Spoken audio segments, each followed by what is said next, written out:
দর্শক আমন্ত্রণ জানাচ্ছি নিউজ 24 এর নিয়মিত আয়োজন আরআইসিএল স্টিল জনতন্ত্র গণতন্ত্র অনুষ্ঠানে। আজ আপনাদের সাথে আছি আমি মুরসালিন হক জুনায়েদ। দর্শক, জনতন্ত্র গণতন্ত্র এই অনুষ্ঠানটিতে আমরা আলোচনা করে থাকি সমসাময়িক একটি বিষয় নিয়ে, একটি ঘটনা নিয়ে, এবং সেই বিষয় বা ঘটনার যে বিশ্লেষণ, পরম্পরা, ভবিষ্যৎ কি হতে পারে সবকিছু নিয়ে আলোচনা করা হয়। এবং এই আলোচনায় আমাদের সাথে স্টুডিওতে নিয়মিত অতিথি যুক্ত থাকেন।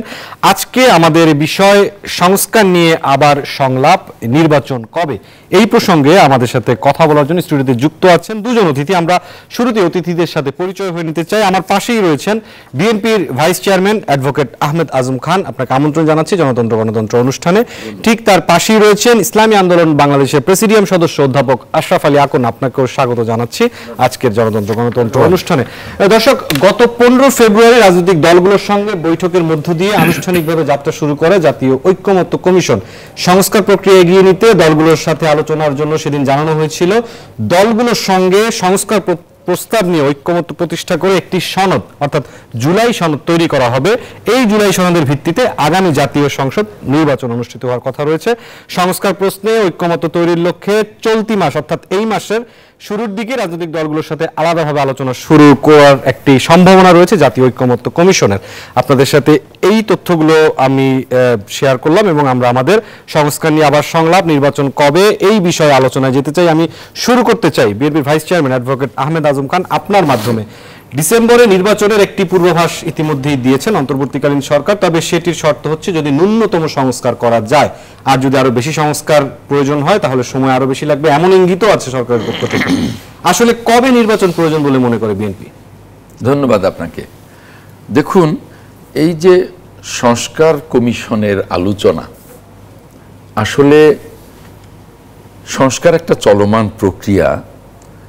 ফ্যাসিবাদের সময়ে এখন থেকে প্রায় 2 বছর 2.5 বছর আগে বিএনপি কিন্তু এই ধারণাটা জাতির সামনে উপস্থাপন করে যে ফ্যাসিবাদ যেভাবে এই দেশটাকে ধ্বংসের মুখে ঠেলে দিয়েছে, অর্থনৈতিকভাবে, সামাজিকভাবে, রাজনৈতিকভাবে, সাংস্কৃতিকভাবে, সকল পর্যায়ে যেভাবে ধ্বংসস্তূপে পরিণত করেছে, সমস্ত সেক্টরেই সংস্কার দরকার হবে ফ্যাসিবাদ পরবর্তী সময়ে। কারণ ফ্যাসিবাদের সময়ে তো সংস্কার সম্ভব নয়। তো যে কারণে বিএনপি জাতির সামনে প্রথমে 27 দফা, পরে সমমনার রাজনৈতিক দলগুলোর সাথে আলোচনা করে 31 দফা সংস্কার, রাষ্ট্র সংস্কারের বা রাষ্ট্র মেরামতের জন্য সংস্কার প্রস্তাব জাতির সামনে উপস্থাপন করেন আমাদের প্রিয় নেতা জনাব তারেক রহমান। আমরা তখন থেকেই বলছি যে সংস্কারে আমরা যাব, যখনই আমাদের সুযোগ হবে তখনই। তবে জাতির সামনে আমরা সংস্কার প্রস্তাবটি তুলে রাখলাম এবং এ নিয়ে জাতিকে পরিষ্কার করবার জন্যে সংস্কারের যে দফাগুলো, এ নিয়ে সারা দেশে আমরা কিন্তু তখন থেকেই প্রচারণা চালিয়ে যাচ্ছি। এখন 5 অগাস্টের আমাদের এই অভ্যুত্থানের পরে এই 31 দফার যে সংস্কার প্রস্তাব, এ নিয়ে আমরা পুরো জেলা, উপজেলা, একেবারে ইউনিয়ন পর্যন্ত আমাদের ওয়ার্কশপগুলো চলছে, আমাদের প্রোগ্রামগুলো চলছে। এর মধ্যে সরকার যে সংস্কার প্রস্তাবগুলো দিয়েছে আমাদের 31 দফার বাইরে কিন্তু একটাও নেই, সব কিন্তু আমাদের 31 দফার ভেতরে এবং এই প্রস্তাবগুলোর চেয়ে অনেক বেশি 31 দফার মধ্যে আছে।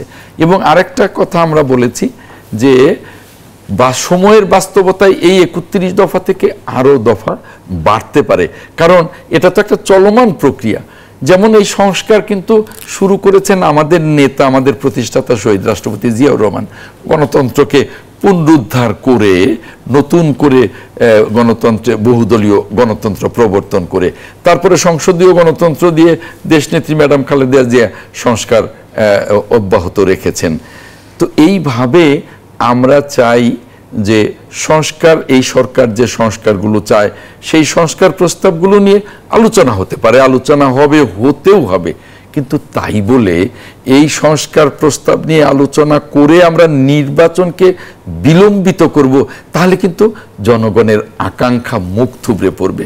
জনগণ যে গত 16 বছর আন্দোলন করেছে এবং আমাদের যে হাজার হাজার গুম, খুন, হত্যা, নির্যাতন, 60 লক্ষ বিএনপি নেতা কর্মীর বিরুদ্ধে মামলা, এগুলো কিন্তু জনগণের অধিকার আদায়ের জন্য একটি অবাধ এবং নিরপেক্ষ নির্বাচনের মধ্য দিয়ে জনগণের নির্বাচিত সংসদ এবং জনগণের নির্বাচিত সরকার গঠনের জন্য।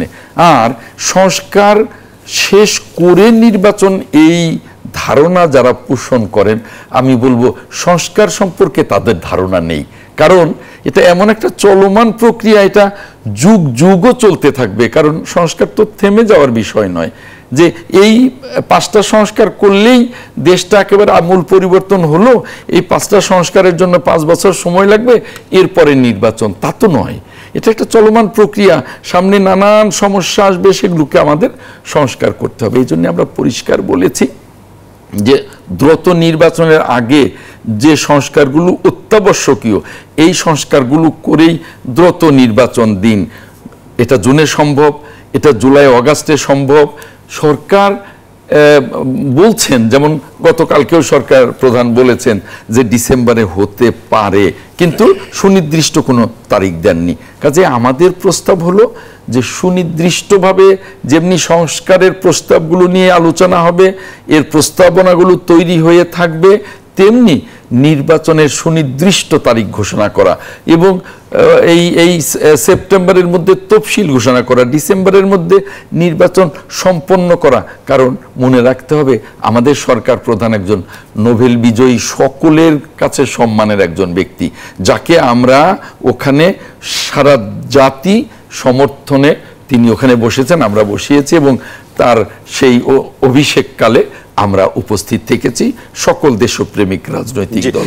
কাজে তিনি যেন কোনোভাবে বিতর্কিত হয়ে বিদায় না নেন, সম্মানের সাথে বিদায় নেন, সেই চেষ্টাটা আমাদের আছে। আমাদের আরো কিছু প্রশ্ন আছে অ্যাডভোকেট আহমেদ আজম খান, আমরা আপনার কাছে ফিরবো। আমরা একটু যেতে চাই ইসলামী আন্দোলন বাংলাদেশের প্রেসিডিয়াম সদস্য অধ্যাপক আশরাফ আলী আকন, আপনার কাছে।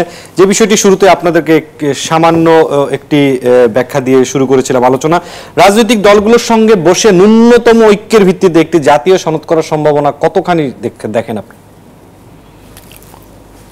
আসসালামু আলাইকুম ওয়া রাহমাতুল্লাহি ওয়া বারাকাতুহু।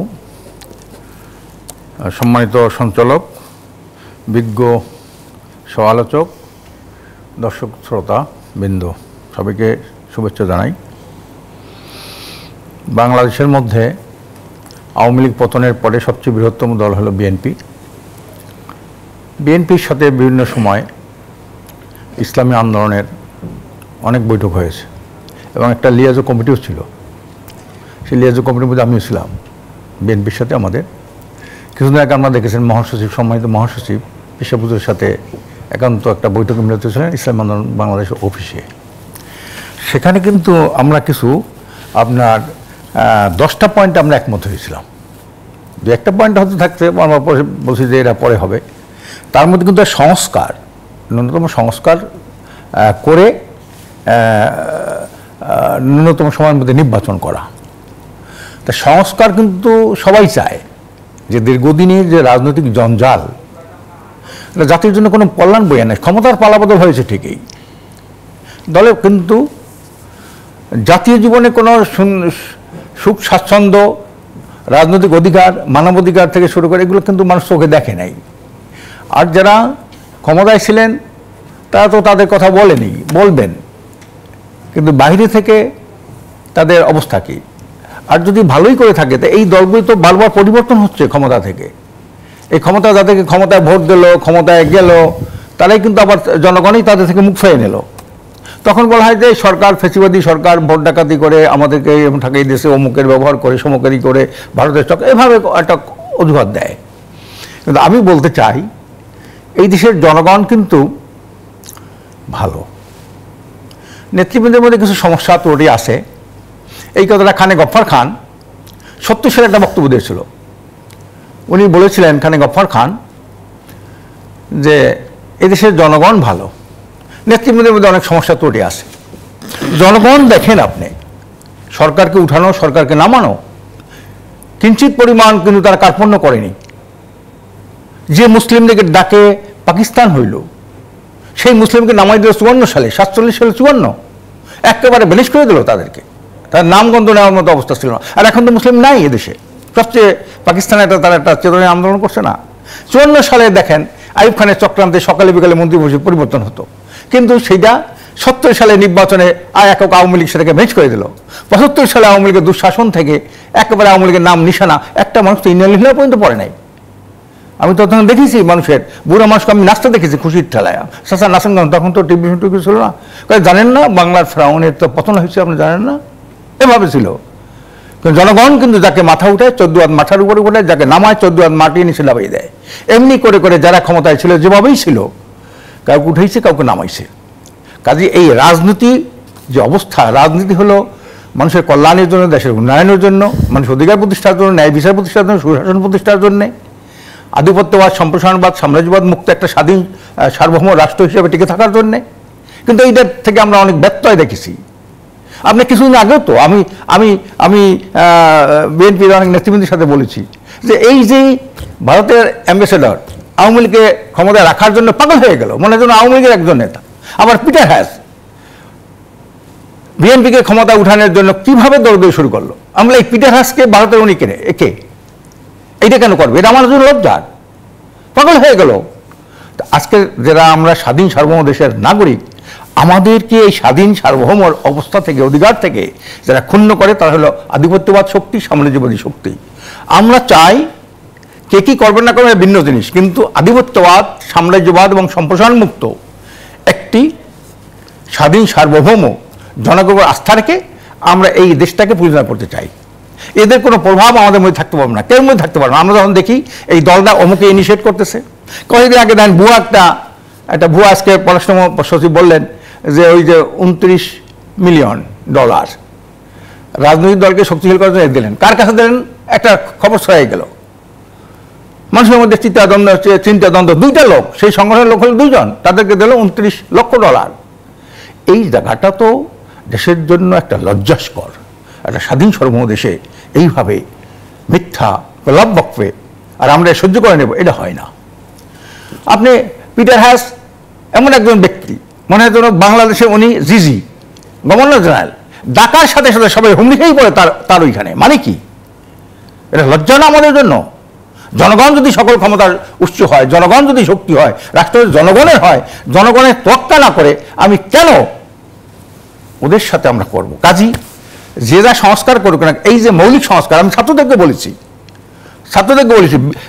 এই যে আপনার মহাসচিবের সাথে যে আমরা একটা চুক্তিবদ্ধ হয়েছি 10টা দফায় সমঝোতা, তার মধ্যে 1 নম্বর হলো আধিপত্যবাদ, সম্প্রসারণবাদ, সাম্রাজ্যবাদ মুক্ত স্বাধীন সার্বভৌম টেকসই গণতান্ত্রিক কল্যাণ রাষ্ট্রগণের জাতীয় ঐক্যমত্য গড়ে তোলা। 1 নম্বর। এটা সংস্কার। কি কি করছে না করছে সংস্কার, তো আমিও 31 দফা, আমি তো 41 দফা লিখতে পারি, এটা কোনো ব্যাপার না। 31 দফা যেদিন আমাদের হোটেল লেকশরে, সম্ভবত আমি ছিলাম সেখানে, লেকশরে, সেখানে পরিষ্কার বলেছে যে এই যে 31 দফা এটা আমাদের দফা, কিন্তু এটা নিয়ে প্রত্যেকটা দফা নিয়ে পক্ষে বিপক্ষে আলোচনা হওয়া দরকার। এইটা নিয়ে কাজে এই জন্য সংস্কার, মৌলিক সংস্কার ছাড়া গতানুগতিক তো বিএনপি তো 3বার 4বার ক্ষমতায় ছিল, জিয়া সাহেবের সময় ছিল, তারপরে 3 টার্ম ক্ষমতা না 4 টার্ম ক্ষমতা। আপনি আসলে বলতে চাচ্ছেন মৌলিক সংস্কার ছাড়া জাতীয় সনদের সম্ভাবনাটা আসলে অনেকাংশেই কম। আমরা আপনার কাছে আরো প্রশ্ন নিয়ে ফিরবো। আমরা একটু যেতে চাই অ্যাডভোকেট আহমেদ আজম খান, আপনার কাছে 6টি সংস্কার কমিশন ইতিমধ্যেই কিন্তু তাদের সুপারিশগুলো দিয়েছে, আবার রাজনৈতিক দলগুলো নিজেদেরও কিছু পরামর্শ আছে, যেমন আপনাদের 31 দফা রয়েছে। আদতে যদি আমরা চলতি বছরের দিনক্ষণের হিসাব করি, সংস্কার কতখানি সম্ভব, নির্বাচনই বা কতখানি সম্ভব? দেখুন, সংস্কার সম্ভব এবং নির্বাচনও সম্ভব, কারণ কিছু কিছু সংস্কার আছে যে সংস্কারগুলো আপনারা এখনো আগামী 3 মাসের মধ্যেই নির্বাচন সংক্রান্ত যে সংস্কারগুলো এগুলো করে অধ্যাদেশের মধ্য দিয়ে এগুলোকে কার্যকর করতে পারেন। আর যে সংস্কারগুলোর জন্য পার্লামেন্ট লাগবে সেইগুলো প্রস্তাবনা আকারে রেখে পরবর্তী পার্লামেন্টের জন্য রেখে দিতে পারেন। কিন্তু এই সংস্কারের জন্য নির্বাচনকে আপনি বিলম্বিত করবেন, একদিকে যেমন জনগণ হতাশ হবে, আর একদিকে তেমনি অনিশ্চয়তা বাড়বে, ষড়যন্ত্র বাড়বে। আপনি দেখুন যে এই যে সরকার, এই সরকারকে আমরা সারা জাতি সমর্থন দেওয়ার পরেও কিন্তু বাজার ব্যবস্থা এখনো সুস্থির নয়, বিদেশি বিনিয়োগ এখনো শুরু হয়নি, ব্যাংকিং ব্যবস্থা এখনো টালমাটাল। এই বিদেশি রেমিটেন্সের কারণে যদিও কিছুটা বেড়েছে বাংলাদেশের রিজার্ভ, কিন্তু আসলে অতটা সন্তোষজনক নয়, শুধু বিদেশি রেমিটেন্সের উপরে নির্ভরশীল। অর্থাৎ সার্বিকভাবে কিন্তু এদেশে অস্থিরতা কাটেনি, রাজনৈতিক সামাজিক রাজনৈতিক কোনো অস্থিরতা কিন্তু কাটেনি। এটাও সারা বিশ্ব তাকিয়ে আছে একটি নির্বাচিত সরকারের জন্যে, যে এই নির্বাচিত সরকার এলে সমস্ত কিছু ঠিক হয়ে যাবে, আর জনগণও মুখিয়ে আছে যে কবে নির্বাচন হবে। আর ষড়যন্ত্রকারীরা এখনো দেশে বিদেশে, সরকারের ভেতরে সরকারের বাইরে নির্বাচন না করবার একটা তালবাহানা, একটা গাফিলতি বা একটা দেরি করবার একটা ইচ্ছা আমরা কিন্তু দেখতে পাচ্ছি। এখন সংস্কার, আগেই বলেছি, সংস্কার তো শেষ হবার নয়, এটা তো চলমান। অতএব সংস্কার শেষ করে নির্বাচন, এই কথাটা বলা মানেই নির্বাচনকে প্রলম্বিত করা, আর নির্বাচনকে প্রলম্বিত করা মানেই সমস্যাকে প্রলম্বিত করা। আর কি, যারা নির্বাচন চায় না, গণতন্ত্রে ফিরে যেতে চায় না, যে যত দেরিতে হোক আমরা তো ভালো আছি, এই ধরনের ষড়যন্ত্র কিন্তু আবার মাথা চাড়া দিয়ে উঠবে। আবার অনেকে বলছেন স্থানীয় নির্বাচন, অনেকে বলছে ছাত্র সংসদের নির্বাচন, এগুলো কিছুই না, পানিকে ঘোলা করবার। আমি মনে করি 5ই অগাস্টের পরে যে আমাদের অভ্যুত্থান, এরপরে আমাদের রাজনীতি স্বচ্ছ হওয়া উচিত, আমাদের চিন্তা স্বচ্ছ হওয়া উচিত, আমাদের আগামী দিনে গণতন্ত্রের অগ্রযাত্রায় পথ চলাটাও খুব স্বচ্ছ হওয়া উচিত। আমাদের মধ্যে আর এই জাতীয় ঐক্যের প্রশ্নেও কোনো দ্বিধা বিভক্তি বা বিভাজন থাকা উচিত নয়, এবং আমাদের রাজনীতিতেও আর কোনো রকমের ছলচাতুরির কোনো সুযোগ থাকা উচিত নয় বলে আমি মনে করি। আর সেজন্যেই আমি মনে করি যে আমাদের সব কিছুই খুব পরিষ্কারভাবে নেওয়া দরকার। সরকারের পক্ষ থেকেও সব কিছু পরিষ্কার করা উচিত। সরকারও কিন্তু কোনো কিছু পরিষ্কার করছে না, ধোঁয়াশার মধ্যে সরকার চলছে, এটা হয় না। যেমন গতকালকেও আমাদের যে স্বরাষ্ট্র উপদেষ্টা, তিনি বলছেন আইন শৃঙ্খলা বাহিনী খুবই চমৎকার অবস্থায় আছে, কিন্তু কথাটার সাথে বাস্তবতার মিল নেই। যেমন অর্থনীতি নিয়ন্ত্রণের মধ্যে আছে, বাস্তবতার সাথে মিল নেই। সব কিছুর মধ্যে একটা অস্থিরতা আছে। ব্যবসায়ী সম্প্রদায়, তাদের মধ্যে প্রচণ্ড রকমের অস্থিরতা আছে। অনেক ব্যবসায়ী, বড় বড় ব্যবসায়ীরা অনেকে বলেন কবে নির্বাচন হবে, আমরা কবে আবার শুরু করতে পারবো, এখন একটা অনিশ্চয়তার মধ্যে আছি। অর্থাৎ নির্বাচন ছাড়া কোনো কিছুই নিশ্চয়তা নিয়ে এগোতে পাওয়া যাচ্ছে না।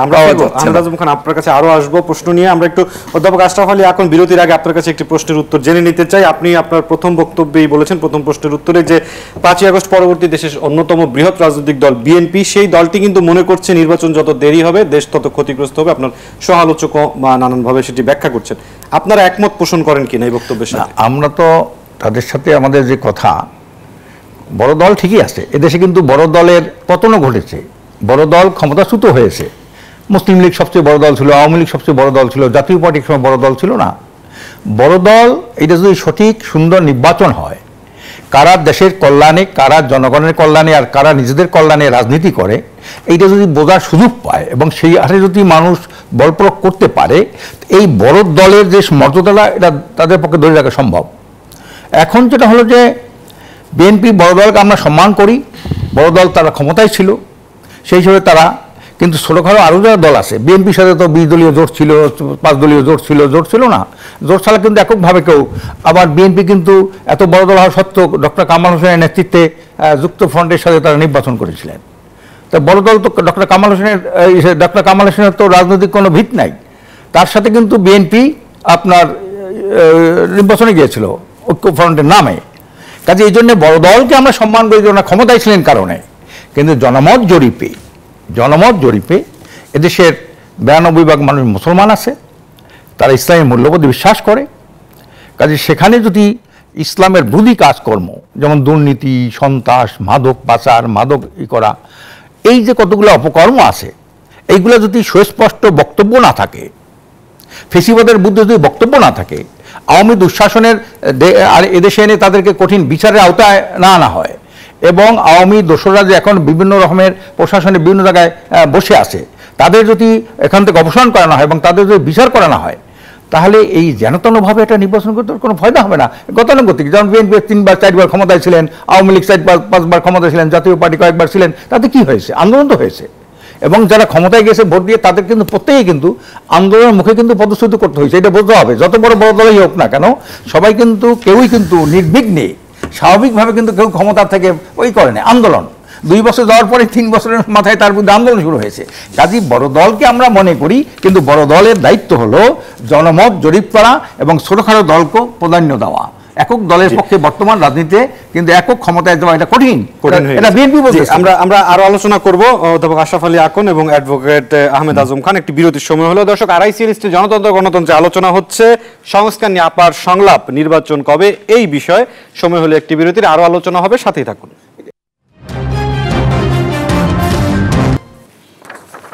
দর্শক, আবারও আমন্ত্রণ আরআইসিএল স্টিল গণতন্ত্র অনুষ্ঠানে। আমরা কথা বলছি সংস্কার নিয়ে আবার সংলাপ, নির্বাচন কবে, এই প্রসঙ্গে আমাদের সাথে স্টুডিওতে আলোচনায় যুক্ত আছেন দুজন অতিথি। আমার পাশে আছেন বিএনপির vice chairman advocate Ahmed Azam খান, এবং তার পাশে রয়েছেন ইসলামী আন্দোলন বাংলাদেশের প্রেসিডিয়াম সদস্য অধ্যাপক আশরাফ আলী আকন। আমরা আলোচনায় ফিরে যেতে চাই। অধ্যাপক আশরাফ আলী আকন, আপনার মধ্য দিয়ে আজ জাতীয় নাগরিক পার্টি তাদের প্রথম যেই কর্মসূচিটি ছিল, সেই কর্মসূচি পালনকালে তাদের দলের উত্তরাঞ্চলের মুখ্য সংগঠক সার্জিস আলম একটি অনুরোধ জানিয়েছেন, ক্ষমতাচ্যুত শেখ হাসিনার বিচার না হওয়া পর্যন্ত নির্বাচন নিয়ে কথা না বলার জন্য সবার প্রতি তিনি অনুরোধ জানিয়েছেন। এই বক্তব্যের ব্যাপারে আপনি কি বলবেন? না, বিচার একটা প্রক্রিয়া, বিচারে অনেক দিন সময় লাগতে পারে, 1 বছর, 2 বছর, 5 বছর বিচার লাগবে। বিচার তো তাই বিচার লোয়ার কোর্টে হবে, হাইকোর্টে যাবে, সুপ্রিম কোর্টে যাবে, তারপরে তো এখানে বিজ্ঞ আইনজীবী আছে, তারপরে রিভিউ হবে, কি কতগুলো পয়েন্ট আছে না। এইটা একটু কথাটা একটু মানে কি বলে, একটু স্ববিরোধী। বিচার অবশ্যই তাদের চাই। এতে বিএনপি ভাইদের সাথেও তো আমাদের চুক্তি হয়েছে, যে পয়েন্ট একমত হয়েছে, থেকে হাসিনা থেকে শুরু করে খুনি, যারা আপনার খুন গুমের সাথে জড়িত, টাকা পাচারকারী, তাদের বিচার করতে হবে। বিচারটা করতেই হবে, কিন্তু না হওয়া পর্যন্ত নির্বাচন হবে না। এই কথাটা একটু আমার মনে হয় যে আর একটু সংযতভাবে বলা দরকার। কেন এই জন্যে, বিচারটা একটা দীর্ঘমেয়াদী ব্যাপার। উনি যখন বিচারের কথা বলছেন, বিচার মানে কমপ্লিট না হওয়া পর্যন্ত এই নির্বাচন হয় না। তা নির্বাচনটা কতদিন, কত বছর লাগবে, এই কথাটা তো আমার বলতে হবে। এইটাই বিচারটা কতদিন পর্যন্ত, কতদিনের মধ্যে এই বিচার প্রক্রিয়া শেষ হবে, সেই কথা তো ভালো লাগবে যে এত কতদিনের মধ্যে বলতে হবে, এই কথাটা বলতে হবে না। কাজে এই জন্যে অবশ্যই খুনি হাসিনার বিচার চাই, তাদের দোষরদের বিচার চাই, এটা আমরা চাই।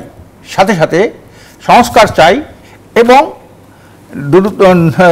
দ্রুততম সময়, একটা যৌক্তিক সময় আমরা নির্বাচনটা চাই। এই তিনটা কিন্তু একে অপরের সাথে জড়িত। হাসিনা যদি বিচার না হয়, হাসিনা জড়িতর পাশাপাশি সাংঘর্ষিক কি মনে করেন? সাংঘর্ষিক না, একটু ছন্দপতন মনে হয়। না একটু কেমন যেন কথাটা সাথে, এর আগেও কিন্তু একবার বলছিল তারা যে বিচার না হওয়া পর্যন্ত নির্বাচন হবে না। সেখান থেকে বোধহয় তারা আবারই হয়ে গেছে। নির্বাচনের কথা তো বলতেই হবে, দেশটা হলো গণতান্ত্রিক দেশ, আমরা নির্বাচনের কথা বলবো না, নির্বাচনের প্রস্তুতি নেবো না। তারা তো বলছে 300 আসনে তারা প্রার্থী দেবে, অনেকে 300 আসনের প্রার্থীর কথা তারা বলতেছে না, প্রস্তুতি নিতে সবাই তো নেতা আছে। কাজে এইটা না হইলে এইটা হবে না, এই কথাটা বলা যুক্তিযুক্ত বলে আমরা মনে করি না। এটাকে আরও সুন্দর মডিফাই করা যায়, যে বলতে পারতো যে এর সাথে একটা জড়িত, অঙ্গাঙ্গি জড়িত। আর আওয়ামী লীগের হাসিনার বিচার তো বিএনপিও চায়, সকল দলেই চায়। ফেসিবাদ বিরুদ্ধে আমরা যারা আন্দোলন করেছি সবাই কিন্তু হাসিনার দোসরদের বিচার চাই, আমরা এটা কিন্তু চাই। কিন্তু এইটার সাথে এইটাকে উপলক্ষ করে নির্বাচন না হবে না, তাদের বিচার না হবে, কিন্তু এই বিচারটা কতদিনের মধ্যে সম্পন্ন করতে হবে, এই কথা তো নিশ্চয়তা সে দিতে হবে। তাহলে কয় বছর, 5 বছর না হলে 5 বছর নির্বাচন হবে না। এই দিকটা আমার মনে হয় যে সার্জিস আলম কীভাবে বলেছেন, আরও তার ব্যাখ্যা আমরা তার থেকে আরও বুঝতে চাই। হ্যাঁ বলতে চাই এই ব্যাপারটা যে কিভাবে সাজিদ আলমদের সাথে তো সম্পর্ক ভালো আমাদের, তাদের সাথে অনেক সময় কথাবার্তা হয়, লিয়াজও হয়, কথাবার্তা হয়, হ্যাঁ তাদের চেতনা আছে, উদ্যোগ আছে, তারা একটা বিশাল কাজ করেছেন যেটা আমরা দীর্ঘদিন পর্যন্ত এইভাবে আমরা 16 বছর পর্যন্ত ফেসিবাদের বিরুদ্ধে আন্দোলন করছি, এটা আমরা পারি না, এটা ওরাই করেছে, ওদের নেতৃত্বে হয়েছে, আমরা পিছনে সহযোগিতা করেছি তাদেরকে। এ কথাটা বলতে হবে, স্বীকার করতে হবে তাদের অবদানটাকে। এখন এই কথাটা কিভাবে তারা বলতে বসে একেবারে ক্লিয়ার কাট করে যে বিচার না হওয়া পর্যন্ত নির্বাচন হবে না, এই জায়গাটায় বোধহয় আরেকটু তাদের চিন্তা ভাবনা করা দরকার। হ্যাঁ এটা জি অধ্যাপক আশরাফ আলী, এখন আমরা ফিরবো আপনার কাছে। আমরা একটু যেতে চাই BNP vice chairman advocate Ahmed Azam Khan, আপনার কাছে একই বক্তব্যের প্রসঙ্গেই ফ্যাসিস্টদের বিচারের আগে নির্বাচন নয় এমন বক্তব্য নির্বাচনী যে প্রক্রিয়াগুলো রয়েছে সেগুলো পেছানোর কোনো বিষয় থাকতে পারে কিনা, কি মনে করেন? আমি এই জায়গাটায় আসব, আমার সম্মানিত আলোচক কিছু আলোচনা করেছেন, তা নিয়ে আমি কথা বলতে চাই। এই যে বড় দল হিসেবে বিএনপি নিয়ে একটা আমরা বড় দল নিঃসন্দেহে, কিন্তু আমাদের সেই বাগাড়ম্বরতা কিন্তু নেই। আমরা ছোট বড় সকল রাজনৈতিক দলকে নিয়েই গণতন্ত্রের অভিযাত্রায় চলতে চাই। বিশেষ করে ইসলামী দলগুলো, বিশেষ করে ইসলামী আন্দোলন, তাদের সাথে আমাদের সিরিজ অফ মিটিং হয়েছে, ভাই যেটা বললেন আরও হবে। আমরা সকলকে নিয়েই, যেমন আমাদের যে একটা প্রস্তাবনা আছে যে জাতীয় সরকার, আমরা নির্বাচন পরবর্তী সময়ে ফ্যাসিবাদ বিরোধী আন্দোলনে যারাই জড়িত ছিলেন সকলকে নিয়েই আমরা জাতীয় সরকার গঠন করব। তো সেই দিক থেকে আমাদের মধ্যে বড় দল হিসেবে কোনো বাগাড়ম্বরতা কিন্তু নেই। এখন আপনার এই যে গণহত্যাকারী হাসিনার বিচারের আগে নির্বাচন নয়, এ কথাটা একটা রাজনৈতিক দল বলতেই পারে। আসলে সকল রাজনৈতিক দল একই ভাষায় কথা বলবে ওটা তো হয় না। গণতন্ত্রের সৌন্দর্যই হলো যে যার যার ভাষায় শেষে কথা বলবে, যার যার যুক্তিতে শেষে কথা বলবে। এখন জাতীয় নাগরিক পার্টির এক নেতা বলেছেন যে গণহত্যাকারী হাসিনার বিচারের আগে নির্বাচন নয়, এটা তিনি বলেছেন, বলতেই পারেন, আরো দুই একজনে বলতে পারেন। আমরা যেমন পরিষ্কার যুক্তি দিয়ে কথা বলি যে এটাকে আপনি রাজনৈতিক বক্তব্য হিসেবে বিবেচনা করছেন? রাজনৈতিক বিবেচনা হতে পারে, এটার মধ্যে সরকারের বক্তব্য থাকতে পারে, কারণ সরকারের সাথে তাদের সখ্যতা আছে, সেটাও থাকতে পারে। কিন্তু আমাদের বক্তব্য পরিষ্কার, যেটা সম্মানিত আলোচক বললেন যে বিচার তো একটা দীর্ঘ সূত্রিতার বিষয়, এটা তো অনেক দিন লাগবে। বিচার বা কোনো দিয়ে মানে আপনার শর্ত দিয়ে কিন্তু গণতন্ত্র হয় না, কোনো শর্ত দিয়ে কিন্তু নির্বাচন হয় না। এগুলো সবই শর্তহীন, একটা মুক্ত বাংলাদেশে সবই শর্তহীন বিষয়। কাজেই এটা তাদের বক্তব্য, তারা বলেছে, কিন্তু আমাদের বক্তব্য খুবই পরিষ্কার যে বিচার প্রক্রিয়া চলতে থাকবে, সংস্কার প্রক্রিয়া চলতে থাকবে, সংস্কার প্রক্রিয়ায় যতগুলো দিক আছে সব নিয়েই চলতে থাকবে।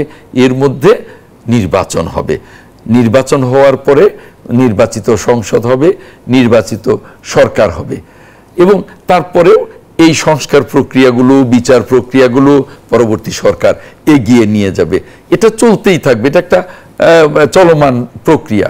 কাজেই এটা এক এক রাজনৈতিক দল এক একভাবে বক্তব্য রাখতে পারে, কিন্তু মূল জিনিসটা হলো যে কোনো শর্ত দিয়ে যে এটার পরে এটা হতে হবে, এখন ওই বিষয়টা কত দিনের মধ্যে হবে তার কিন্তু কোনো গ্যারান্টি নেই। যেমন বিচার কত দিনের মধ্যে হবে কোনো গ্যারান্টি নেই, এটা আদালতের বিষয়, এটা 2 বছর 5 বছর 7 বছর লাগতে পারে। যেমন আমার সম্মানিত আলোচক খুব চমৎকারভাবে বলেছেন, প্রথমে লোয়ার কোর্ট বা ইন্টারন্যাশনাল ওয়ার ক্রাইম ট্রাইব্যুনাল, এরপরে হাইকোর্ট, এরপরে সুপ্রিম কোর্ট, এরপরে আরও অনেক স্টেপস আছে। অতএব এটা তো দীর্ঘ প্রক্রিয়া, তার জন্য তো নির্বাচন বসে থাকবে না, তার জন্য তো দেশের গণতন্ত্রের অভিযাত্রা স্তব্ধ হয়ে থাকবে না, তার জন্য তো বিদেশি বিনিয়োগ বসে থাকবে না, কারণ বিদেশি বিনিয়োগকারীরা নির্বাচিত সরকারের জন্য অপেক্ষা করছে। দেশের অর্থনীতি স্থবির হয়ে আছে, নির্বাচিত সরকার আসলে সেইখানে যেভাবে অর্থনীতি এগিয়ে যাবে এই সরকারের আমলে সেটা হচ্ছে না, কারণ সকলেই অপেক্ষা করছে অন্তর্বর্তীকালীন সরকার নয়, নির্বাচিত সরকারের সময় সকলে ওইভাবেই তাদের পলিসিগুলো ঠিক করবে। কাজেই আমি এটাকে গুরুত্বের সাথে একদিকে দেখি, আরেকদিকে আমি মনে করি যে এটা একটা রাজনৈতিক দলের রাজনৈতিক বক্তব্য।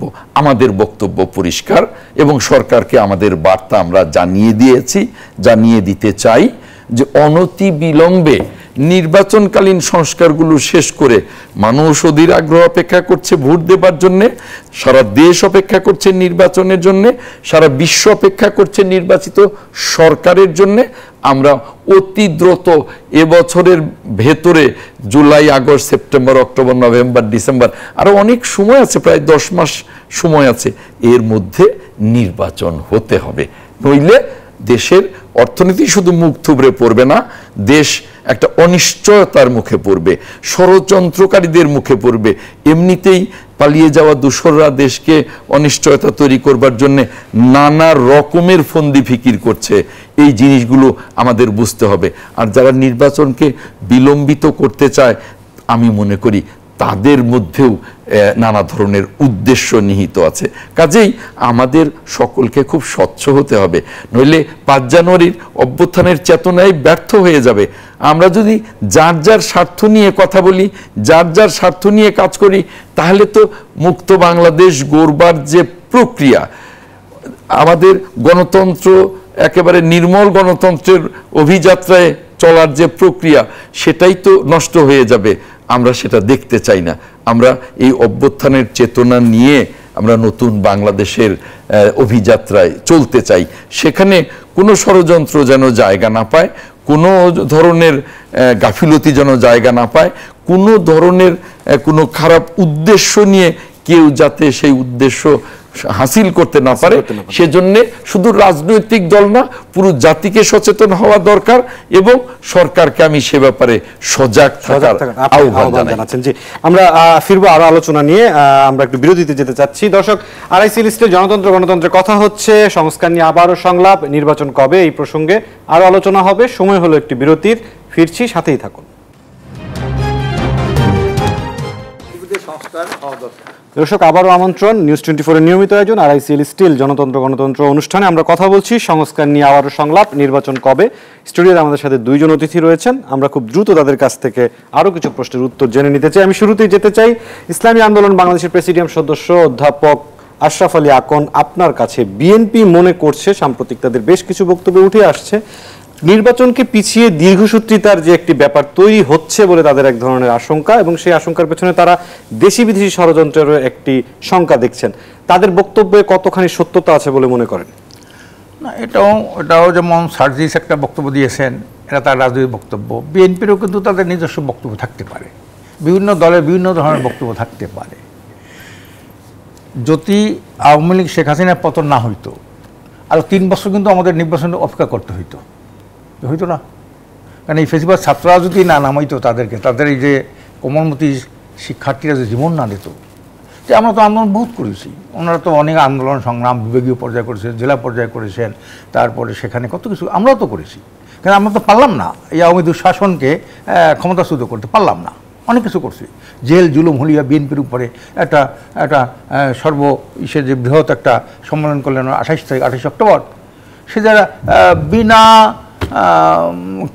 কারণে সেটাকে পণ্য করে দিল। তাহলে আমরা তো পারলাম না, আওয়ামী লীগকে হটাইতে পারলাম না। যারা হটাইলো, যাদের রক্তে যেভাবেই হোক, আমরা ছিলাম তাদের সহযোগী, কেউ সহযোগিতা করছে, কেউ করেও তো নাই, কিন্তু সেখানে থাকতাম। আমরা যেটা বলেছি, ভাইও যেটা বলে, আমাদের বিজ্ঞ আলোচক, উনি একজন বিশাল প্রবীণ আইনজীবী, বিএনপির একটা বড় নেতা পদে আছেন উনিও তো কথা বলেছেন যে কিছু রাজনীতিতে যদি স্বচ্ছতা না থাকে, রাজনীতিবিদ যদি স্বচ্ছতা না থাকে, আপনি মনে করেন এইটা কি পাওয়া যায়?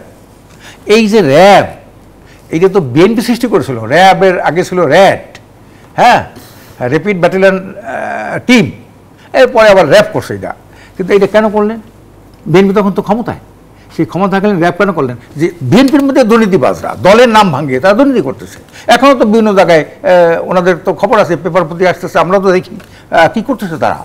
কাজে এই বিষয়টা সংস্কার না হওয়া পর্যন্ত এদের সময় লাগবে। তো আজকের মনে করেন যদি যারা আমাদের নির্বাচন কমিশন, তো আমরাও প্রস্তাব দিয়েছি, আমরাও কথা বলেছি, সেখানে একটা কথা কিন্তু আমরা বলেছি যে দুর্নীতিবাজ যারা সন্ত্রাসের সাথে জড়িত, দুর্নীতিবাজদের সাথে জড়িত, তাদের নির্বাচন অযোগ্য ঘোষণা করতো, সে যে দলের হোক না কেন, এটা কিন্তু আমরা বলছি।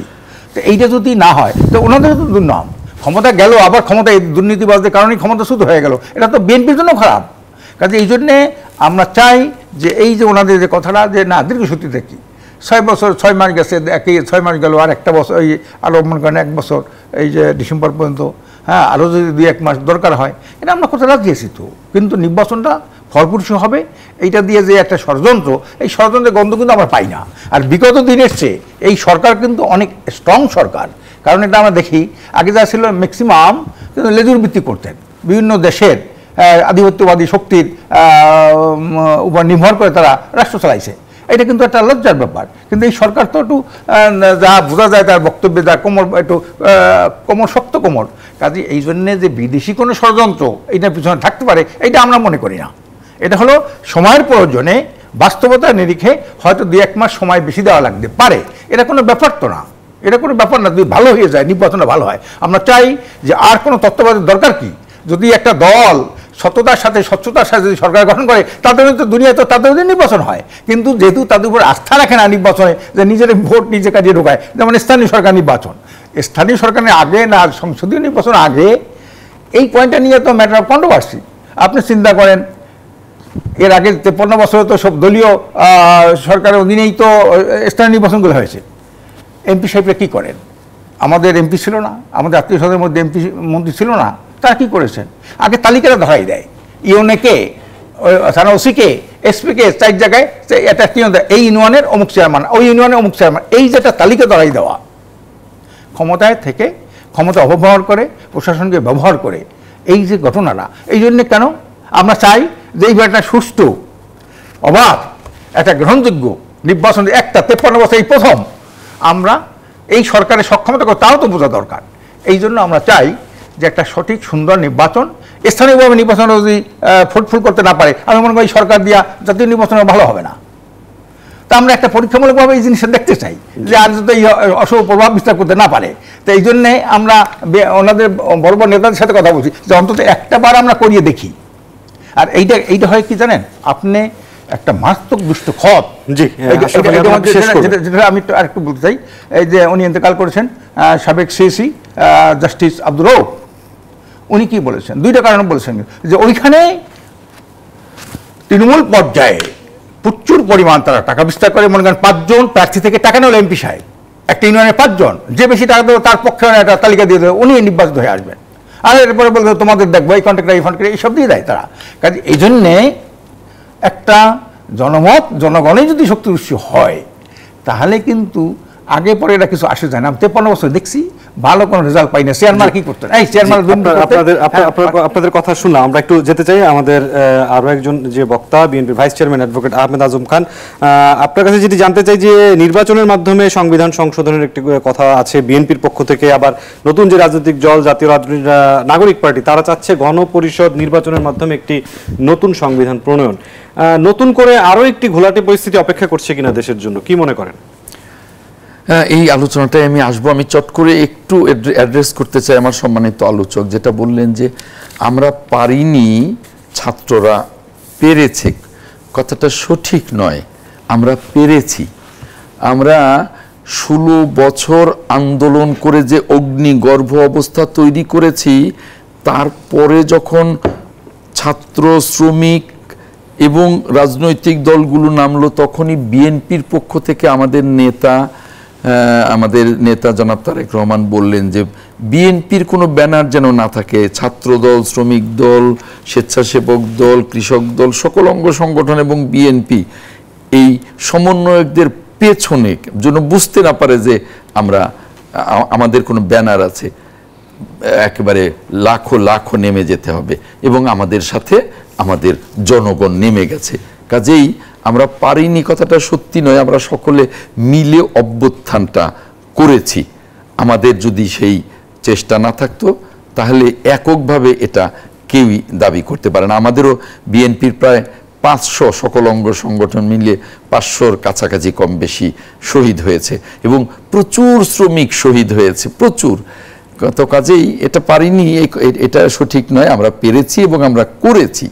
এখন আমরা এই যে স্থানীয় নির্বাচনের কথা আসছে, যে এমপিরা বলতেন, সেই জন্যই তো তারা ফ্যাসিবাদী।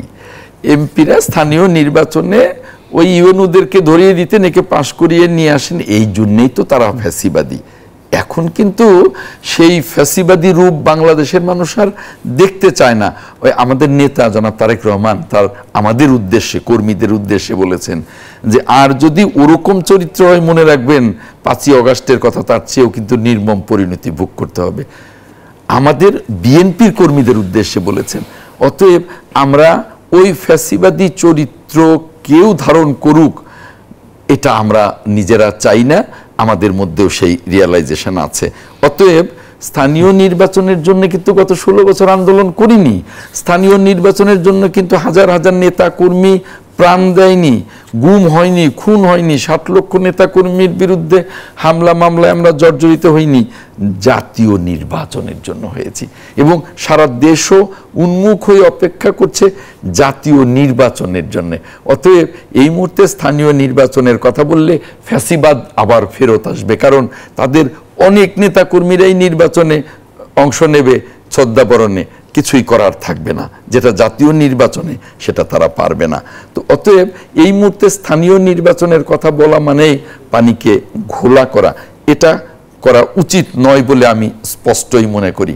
আর যেহেতু ফ্যাসিবাদের পতন ঘটেছে, এখন কোনো নির্বাচিত সরকার এসে স্থানীয় নির্বাচনে প্রভাব খাটাবে সেই দিন চলে গেছে। 54 বছর আমরা অনেক দেখেছি, আর না, আমরা এখন নতুন বাংলাদেশের গণতান্ত্রিক অভিযাত্রায় যেতে চাই। আর এই যে নির্বাচনের পরে আবার গণপরিষদ, এটা নির্বাচিত সংসদের পরে গণপরিষদ কেন প্রয়োজন হবে তা কিন্তু পরিষ্কার করা দরকার। আমরা মনে করি যেটা প্রয়োজন নেই, এটা একেবারেই অপ্রয়োজন, কারণ সংবিধান সংস্কারের জন্যে নির্বাচিত সংসদ যথেষ্ট ক্ষমতাধর। সেখানে আলোচনা হবে এবং এই সংস্কার প্রস্তাবগুলো নিয়ে স্থায়ী কমিটিতে যাবে, সেখানে আলোচনার পরে আবার আসবে, যতবার দরকার পার্লামেন্টে আসবে, বিস্তারিত আলোচনা হবে এবং সেটা পাশ হবে। কাজেই এখানে গণপরিষদের কোনো প্রয়োজন আছে বলে মনে করি না। এটা পরিস্থিতি ঘোলা করবে তাও মনে করি না, কারণ এক এক রাজনৈতিক দল এক এক ধরনের বক্তব্য দেবে। এটাই তো গণতন্ত্রের সৌন্দর্য, গণতন্ত্রে তো সকল রাজনৈতিক দল একই বক্তব্য দেবে না। অতএব এটাকেও আমি খুব সিরিয়াসলি নেই না। এটাই গণতন্ত্র। অ্যাডভোকেট আহমেদ আজম খান, আপনাকে অসংখ্য ধন্যবাদ, এবং অধ্যাপক আশরাফ আলী আকুন, আপনাকে অসংখ্য ধন্যবাদ আজকের আলোচনায় যুক্ত হওয়ার জন্য। দর্শক, জাতীয় ঐক্যমত কমিশনের মধ্যস্থতায় নানা মতের ঐক্য আসুক, আগামীর বাংলাদেশ গড়তে সংস্কার, নির্বাচন, রাষ্ট্র পরিচালনা নানা ইস্যুতে সুন্দর সমাধান হোক, সে প্রত্যাশায় শেষ করছি আজকের RICL জনতন্ত্র গণতন্ত্র। সবাই ভালো থাকবেন, শুভরাত্রি।